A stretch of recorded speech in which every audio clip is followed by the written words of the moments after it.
Hello my readers. आ गई है आपकी मस्कथानी लेकर एक और नई कहानी।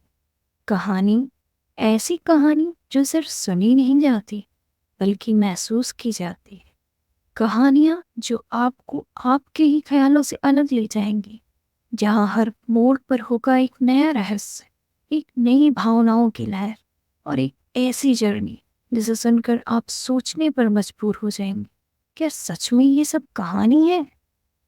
स्वागत है आपका मेरी पहली कहानी इट्स ऑल हियर में। एक ऐसी दास्तां जिसमें पाप और पुण्य की सरहदें धुंधली हो जाती हैं और सच और झूठ के बीच छुपे वो राज सामने आते हैं जो शायद आपने कभी सोची ना हो। तो चलिए डूब जाइए मेरी लिखी इन कहानियों की उस दुनिया में जो आपके ख्यालों से भी परे है। वो रात आज भी मेरी आंखों के सामने खड़ी है। मैं उस रात को कभी नहीं भूल सकती। एक बड़ा सा घर, उसके चारों तरफ फैला हुआ गार्डन और रात वो बिल्कुल शांत थी, सन्नाटे में डूबी थी। सिर्फ पेड़ों से टकराती ठंडी हवा की सरसराहट सुनाई दे रही थी, लेकिन घर के अंदर सब कुछ शांत नहीं था। मैं और अरविंद फिर से बहस कर रहे थे। छोटी सी बात पर हमारे बीच आग भड़क उठती थी। बहस बढ़ी और अचानक एक जोरदार थप्पड़ मेरे गाल पर। मैं सिहर गई, चुप हो गई। वो बिना कुछ कहे कमरे में जाकर सो गया। मेरी आंखों से आंसू बहते रहे और मैं थक कर बिस्तर पर गिर गई। रात की जाने किस पैर आसमान से एक तारा टूटा। मैंने खिड़की से देखा, वो तारा जैसे जलती हुई आग बनकर हमारे घर के बैकयार्ड में आ गिरा। धमाके सी आवाज आई। मैं और अरविंद दोनों हड़बड़ा कर उठ गए। हम दोनों बाहर भागे। बगीचे के बीचों बीच जमीन पर आग सुलग रही थी, जैसे किसी ने आसमान से अंगारे फेंक दिए हों। धुआं उठ रहा था और उस धुएं के बीच दो छोटी छोटी नन्हे बच्चे पड़े थे। हम दोनों के कदम थम गए। मैं डर से कांप रही थी। अरविंद बेसन्न रह गया।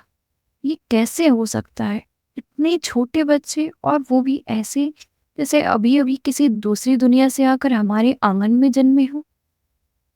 एक बच्चा गोरा, आकर्षक, उसकी आंखों में अजीब सी चमक थी, उसके शरीर में ऊर्जा जैसे भरपूर थी। दूसरा बच्चा बिल्कुल कमजोर, दुर्बल, नाजुक सा, जैसे उसे सांस लेने में भी परेशानी हो रही हो। मैं उसे उठाने लगी तो लगा कि कहीं वो मेरी उंगलियों के दबाव से ही न टूट जाए। हम दोनों ने एक दूसरे को देखा। डर, हैरानी और एक अजीब सा खिंचाव हमारे दिल में था, जैसे कोई अदृश्य शक्ति हमें कह रही हो, इन्हें छोड़ना मत। अरविंद भले ही एक आईपीएस ऑफिसर था, मजबूत और कठोर स्वभाव का, पर उस पल उसकी आंखों में भी दया की झलक दिख रही थी। मैं तो मां हूं। मेरे भीतर का मातृत्व उस क्षण जाग उठा जब मैंने दोनों बच्चों को अपनी बाहों में समेट लिया। डर अब भी था, सवाल अब भी थे, लेकिन उनके छोटे छोटे चेहरे देखकर लग रहा था जैसे ये हमारे ही बच्चे हों। उस रात हम दोनों को नींद नहीं आई। आग बुझ चुकी थी और उस आग की गर्मी जैसे हमारे जीवन में कोई नया चैप्टर खोल चुकी थी। हम समझ नहीं पा रहे थे ये बच्चे कौन हैं, कहाँ से आए हैं, पर इतना तो तय हो गया था कि अब ये हमारे जीवन का हिस्सा बन चुके हैं। आशा करती होंगी कि आपको ये एपिसोड पसंद आया होगा।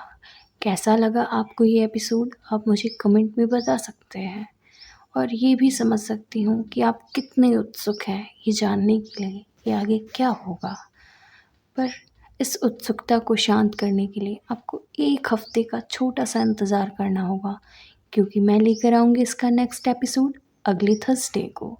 तब तक के लिए आप सभी को अलविदा।